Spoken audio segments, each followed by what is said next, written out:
It will depend on the money paid to Egypt's leaders. You can buy anything and anyone. It seems like the issue is Hamas, and the only place that Hamas could go is hell.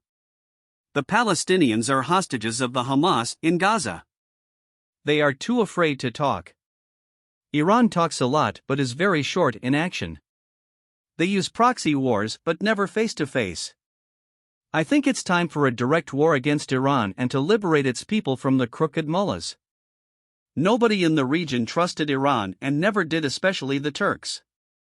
Iranians are known to be major backstabbers. Egypt has a great opportunity to become rich with the latest discoveries of oil and gas in the Mediterranean. If the leaders of Egypt do not pocket the revenues, Egypt could become an amazing country following the example of the UAE. How can Egypt be persuaded to accept Gazan refugees? The issue of Gazan refugees and the broader geopolitical situation in the Middle East are complex and sensitive topics. It's important to approach these subjects with care and nuance. Gazan refugees. Accepting Gazan refugees is a challenging proposition for any country, including Egypt. The situation in Gaza is deeply intertwined with the Israeli-Palestinian conflict, and any resolution would require international cooperation, including negotiations between Israel, the Palestinian Authority, and potentially Hamas. Egypt has its own security and political concerns to consider, and any decision regarding refugees would likely be influenced by a range of factors, including diplomatic efforts, regional dynamics, and humanitarian considerations. Hamas is a designated terrorist organization by many countries, including the United States and the European Union. It is true that Hamas's actions have had significant negative consequences for the people of Gaza. Addressing the issue of Hamas's control in Gaza would require a comprehensive political solution that involves negotiations, international mediation, and addressing the root causes of the Israeli-Palestinian conflict. Iran's role in the region is a complex and multifaceted issue. While some countries in the region have concerns about Iran's actions, advocating for a direct war against Iran is a very serious and dangerous proposition. Diplomacy and international cooperation are typically the preferred means of addressing disputes and conflicts. Economic opportunities. Egypt indeed has significant economic potential, including its discoveries of oil and gas in the Mediterranean. Maximizing the benefits of these resources will depend on how they are managed and whether the revenues are used for the country's development. Good governance, transparency, and fair distribution of resources are crucial for ensuring economic prosperity. In the Middle East, addressing long-standing conflicts and challenges requires careful diplomacy, international cooperation, and a focus on the well-being of the people in the region. Political solutions, negotiations, and respect for international law are often more effective means of resolving disputes than military actions. It's important to stay informed about the complexities of these issues and to support efforts that promote peace and stability in the region. Certainly, let's delve into some historical facts to provide context to the points made earlier. Gazan refugees. The issue of Palestinian refugees has been a long-standing concern in the Middle East. After the establishment of Israel in 1948, hundreds of thousands of Palestinians were displaced, and many of them sought refuge in neighboring countries, including Egypt.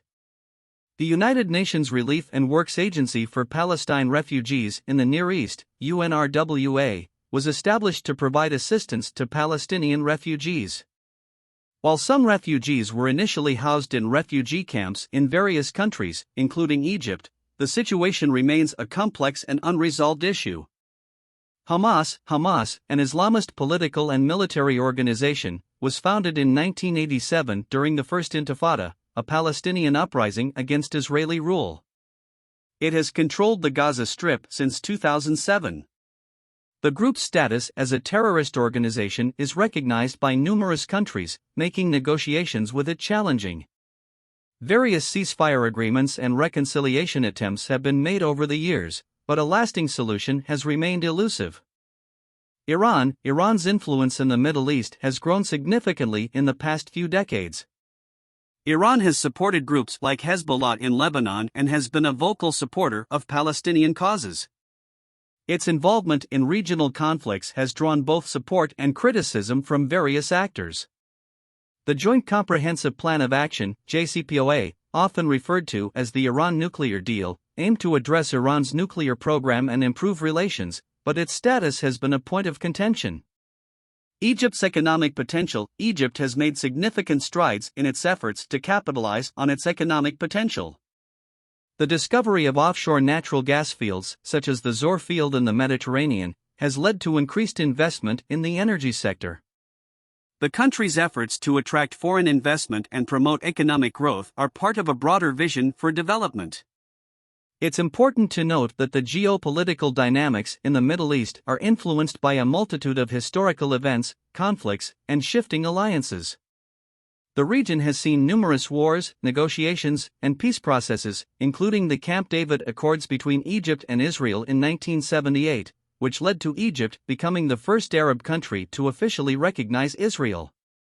These events have shaped the current landscape and ongoing efforts to address complex issues like refugees, the Palestinian-Israeli conflict, and regional stability. In addressing these complex matters, history underscores the importance of diplomacy, international cooperation, and the pursuit of peaceful resolutions to long-standing conflicts. Henry Kissinger, a seasoned diplomat and former U.S. Secretary of State, was known for his approach to foreign policy that often involved realpolitik and diplomacy. If he were to approach Egypt to persuade the acceptance of Gazan refugees, he might employ a nuanced and strategic approach, which could include the following elements. Private diplomacy. Kissinger was known for conducting diplomacy behind closed doors. He would likely engage in private discussions with Egyptian leaders to understand their concerns and interests regarding the Gaza refugee issue. This could help create an atmosphere of trust and confidentiality, where Egypt feels its views are respected. Respect for sovereignty. Kissinger's approach often respected the sovereignty of nations. He might emphasize Egypt's right to make decisions that are in its national interest. Understanding and acknowledging Egypt's security concerns and domestic political dynamics would be key.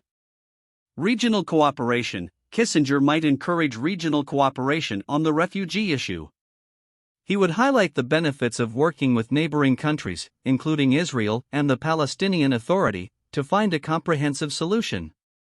A regional approach can reduce the burden on Egypt and increase the chances of a sustainable resolution. Humanitarian assistance. Kissinger could emphasize the humanitarian aspect of the situation. He might discuss the dire conditions in Gaza and the suffering of the Palestinian people. Stressing the importance of alleviating human suffering could resonate with Egypt's leaders. Incentives. Kissinger might explore what incentives Egypt could receive for accepting Gazan refugees. These incentives could be economic, political, or security-related. For example, he might discuss the potential for increased international assistance and investment in Egypt. Multilateral approach. Kissinger often favored multilateral approaches to conflicts. He might encourage Egypt to work through international organizations such as the United Nations, the Arab League, or even the Quartet on the Middle East, comprising the United States, Russia, the European Union, and the United Nations. Conflict resolution. Kissinger might tie the acceptance of Gazan refugees to broader efforts to resolve the Israeli-Palestinian conflict. He could suggest that by helping to address the refugee issue, Egypt plays a constructive role in promoting regional stability and peace. Back-channel diplomacy. Kissinger often used back-channel diplomacy, which involves informal and discreet channels of communication. This method could allow for more candid discussions and creative problem-solving. Kissinger's approach would likely be characterized by pragmatism and a deep understanding of the complex geopolitical realities in the Middle East. He would seek to find common ground and build relationships of trust with Egyptian leaders, all while keeping the broader regional context in mind. It's important to note that diplomatic efforts of this nature can be lengthy and require patience and persistence to yield results.